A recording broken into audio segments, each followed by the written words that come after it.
Hi, Total Recapped here. Today we will be going through the events of the 2019 action comedy movie Zombieland Double Tap, directed by Ruben Fleischer. Warning, this video contains spoilers, so watch at your own risk. Now let's get right into the movie.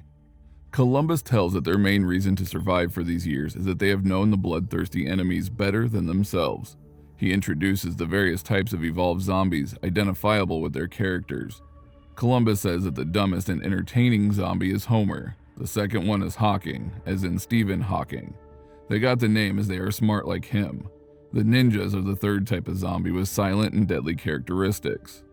Columbus, along with his team, shoot and fight with mini zombies in front of the Whitehouse. After they wipe all of the zombies, they enter the building. Columbus explains that after the apocalypse, they live together in a safe house as a one family, entertaining themselves every day. Columbus gets overwhelmed after getting a first edition book, The Fellowship of the Rings, from Wichita as a Christmas present. Tallahassee hands over a gift box to Little Rock. She looks at it and is not surprised to get another gun. Tallahassee clarifies that it is not just a gun, but a Colt 45 that belonged to the king, Elvis Presley. Little Rock stands and goes to shoot some zombies with it. Tallahassee tries to stop her and says that it's Christmas. As she goes out, she yells that it is November 17th. Wichita gets worried about Little Rock in her bed. Seeing her worried, Columbus reaches to the drawer and pulls out a box. He goes to Wichita, bends himself, and proposes to Wichita to be Mrs. Ohio by offering her the hope of diamond. Wichita explains that married people do only one thing called divorce, and thus does not like the idea of getting married. Columbus replies that it will never happen because they do not have lawyers to file the case. Wichita says that she does not know what to say. Columbus eases her by saying she can say it whenever she is ready. The following day, Tallahassee and Columbus find a note in the table which explains that Wichita and Little Rock have left them. The two girls drive down the road in the Beast, Tallahassee's heavily modified armored limousine. They talk about the more profound attachment of Columbus towards Wichita and the unnecessary repressing of Tallahassee over Little Rock. They stop the car in front of a man with a guitar who blocks their way in the road. Columbus and Tallahassee roam around a retail store talking about the leaving of Wichita and Little Rock. Tallahassee tells Columbus about the Blackfoot Indians. Tallahassee describes that they listened to the call of the buffalo and hunted by herding them off the cliff, naming it the Great Buffalo Jump. Columbus meets Madison, one of the human survivors, in a hall. Tallahassee signals Columbus not to do so, which Columbus ignores and asks Madison if she can come to their living place, the Whitehouse. Columbus finds that he found somebody to talk to after Wichita left him, despite not being the type. Upon seeing Madison's cringy actions, Tallahassee tells Columbus that Madison is alive because the zombies eat brains and she does not have any. He suggests Columbus get rid of her. Madison takes Columbus to Lincoln's bedroom and they share the bed. Tallahassee and Columbus listen to an unusual noise. They enter a room and find Wichita. Wichita says that she is there for the weapons. She tells them that Little Rock is gone. She shares that they picked a pacifist guy with a guitar originally from Berkeley. Wichita further tells that she heard Little Rock say to him that she wants to go to Graceland. She recalls denying Little Rock's idea and got left suddenly with a note left over. Wichita shares that she is worried since Little Rock is unarmed. She goes on that Berkeley told them about a new zombie who is more robust, faster, deadlier, and better adapted to the hunt. Tallahassee tells them that they are leaving in the dawn to find Little Rock. While Wichita and Columbus are talking, Madison comes down the stairs at night and asks Columbus if he is coming to bed. Wichita gets surprised at finding this and goes away.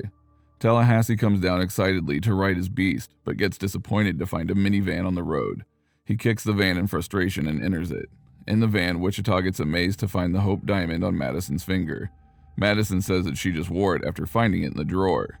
The van strikes a hurdle in the road and stops. Tallahassee overviews the area through binoculars and notices a bus nearby. They head to get to the bus for their ride. As Madison rushes and pulls the door of the bus, it starts beeping. The zombies appear out of nowhere and head towards them. Columbus climbs to the roof of the bus and informs others of the direction of the approaching zombies. Listening to him, Tallahassee and Wichita wipe the zombies with their guns. One of the zombies nearly attacks Wichita as she is reloading. Madison appears and sprays the eyes of the zombie and gets it engaged until Wichita shoots at it. Wichita thanks her for saving her life. The last appearing zombie miraculously does not die after repeated shots at it. It approaches near Tallahassee, who keeps on shooting. It does not stop until Tallahassee crushes his head to crumbs with his foot. Columbus then introduces it to be T-800s, the new type of advanced zombies. He explains that these zombies are single-minded and relentless apex predators who stop at nothing once they lock their target. Columbus gets more worried about Little Rock after seeing T-800s as she is unarmed. After wiping the zombies, the four get in the bus and drive it away. Within a few meters ahead, the wheels of the bus go flat. With an unsatisfied face, Tallahassee and the group enter their minivan and start the ride. On the road, Madison starts exhibiting strange behavior. Her face gets red and she feels like vomiting. They stop the van and ask her to get out to feel relaxed. Madison comes out and starts vomiting. Tallahassee and Wichita suspect that she is bitten by a zombie and is soon becoming one of them. They ask Columbus to go and shoot her. Unwillingly, Columbus gets out and follows Madison as she runs away. In the van, Tallahassee and Wichita hear 2 gunshots. After a while, Columbus comes in. They try to relax Columbus for his feelings and drive forward.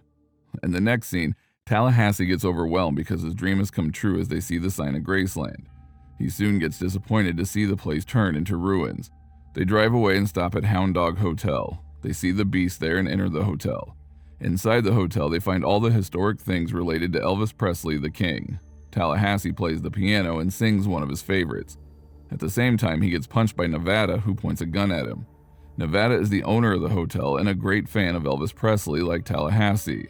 Wichita comes and asks her about her sister, Little Rock. Nevada tells them that she and her peace lover, Berkeley, headed to Babylon a few days ago.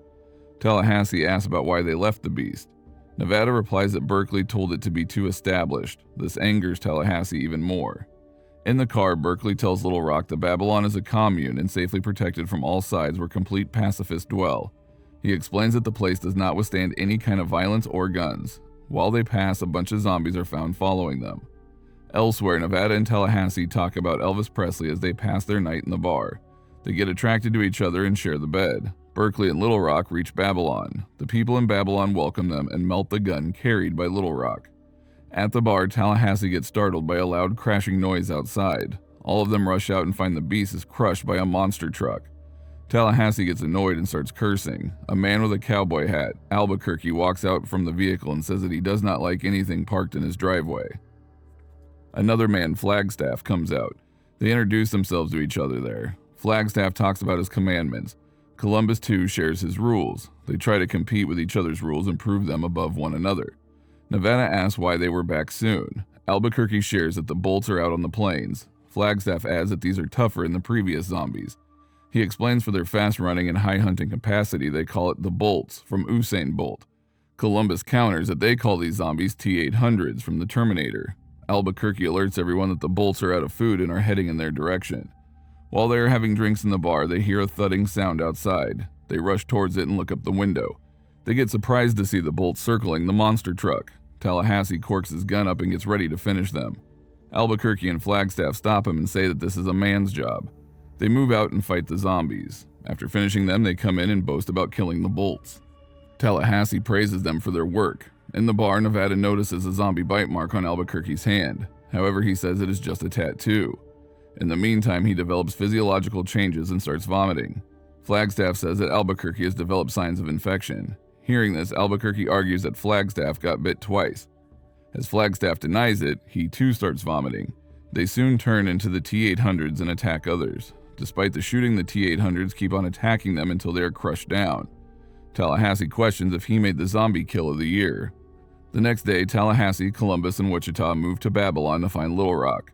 Tallahassee tries to take control of the monster truck. He fails to do so and has no choice but to get into the minivan again. On the road, they see the clown vehicle which they had seen previously beside the bus. They get surprised to see Madison driving it.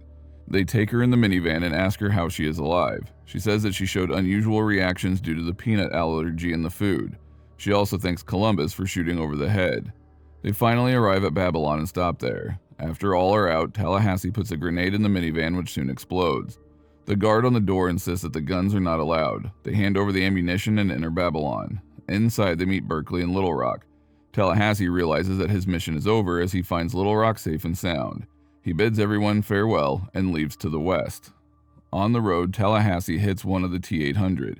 He then finds a herd of them marching towards Babylon. He immediately steers his vehicle 180 degrees and rushes to Babylon. He warns the people in Babylon that a whole swarm of T-800s is heading for them. He tells everyone to stop the music and fireworks as it is attracting T-800s. Tallahassee asks in rage if all the weapons are melted. A guy says that's how they make peace symbol on their neck. They talk about the way to fight the zombies. Tallahassee rounds them all up and shares his plan. He tells them that they are going to light the zombies through the biodiesel they have. He continues by saying that after that they are going to hit the stragglers and then form a gauntlet. He trains them on how to perform. They lay down the pipes and bring a tank in the middle. They run the fuel in the pipe and shove holes in the pipes to spill the diesel off. They create a circling wheel at a certain height which the zombies can notice. A firework lights up in the sky from the building. Madison shouts that it means they see zombies are coming. Down on the ground, Tallahassee, Columbus, Wichita, and Little Rock carry a fire torch. They light up the circling wheel, which starts its circling motion. The T-800s notice the light and change their direction towards it. Madison informs them that the zombies are coming towards it. Tallahassee orders everyone to move to the light station and light up the oil pipe. Soon the pipe starts burning and a boundary of flames is formed. The zombies climb up the container and get circled by the fire line. The fire line reaches the oil container in the middle and heats the container. The container explodes, wiping all the zombies nearby. Tallahassee and others climb to a tower and express their happiness, which fades away soon as more zombies come towards them. They take the axes and shovels they have and start hitting the zombies. They lose hope and hug each other for the last time as the zombies outnumber them. Suddenly, a monster truck arrives, honking and flying towards the zombies. It crushes the zombies around and comes close to the tower. Nevada is seen in the driver's seat and asks if they need a ride. She drives the truck above the zombies, crushing them to the ground. Soon the truck gets out of control and tilts on the ground. All of them get out of it and run inside Babylon. However, they can't escape as they get circled by the zombies in the entrance. Madison and others throw TVs and refrigerators from the top, which crush some zombies below. This creates a chance for Tallahassee and others to get into the building. They are chased by the zombies inside. At the top, people form a gauntlet and create a path in the middle. Tallahassee runs to the path while the zombies follow him. Columbus describes Tallahassee made history in the Zombieland by leading one of the only great American zombie jumps. Tallahassee jumps off the cliff and hands on a hook of a crack. As he swings in a pendulum motion, all the zombies jump off the cliff and fall to the ground. He keeps on swinging back and forth while two zombies hang to his foot. Tallahassee starts losing his grip and the hanging zombie tries to bite him. But in the nick of time, Little Rock takes out a gun and kills the zombie. They then pull Tallahassee to the roof. Tallahassee hugs Little Rock as she tells him that she cannot lose her Christmas present. Wichita answers yes to Columbus, while he gets surprised and overwhelmed too. Madison gives the Hope Diamond to Columbus, which he puts on Wichita's finger. Nevada and Tallahassee kiss each other. Madison gets with Berkeley after Little Rock leaves him. All of them go on the ride in Elvis Presley's classic Fleetwood series. Nevada asks where they are heading. Columbus answers home in one word. Tallahassee questions back where home is. Columbus gives a faint smile and replies that they are already there. He says that adventure teaches that the home is not a place, but it's the people one is with. He clarifies that it is the reason why the close ones are called homies. That was my recap of the movie. Hope you enjoyed it. Now comment on what your favorite part was and make sure to hit the like button, leave a comment, and subscribe to our channel. Until next time, this has been Total Recapped.